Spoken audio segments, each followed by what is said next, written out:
தேவனுக்கு மகிமை உண்டாகட்டும். சிந்திக்க ஒரு சொல். சங்கீதம் 32:9.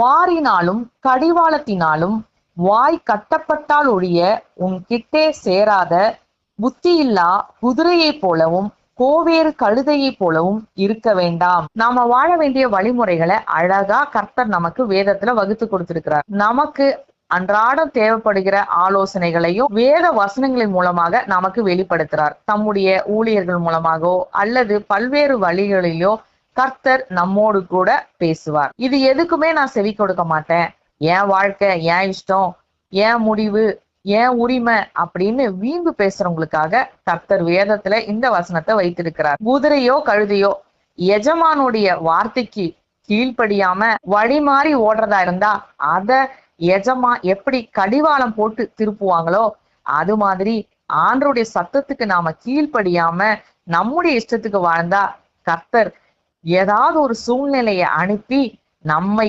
திருப்ப வல்லமை உள்ளவராய் இருக்கிறார். யோனாவோட வாழ்க்கைய உதாரணமா எடுத்துக்குங்களேன். நமக்கு ஒரு சேதமும் வரக்கூடாதுன்னா கர்த்தர் சொன்ன வார்த்தைக்கு கீழ்ப்படியணும்.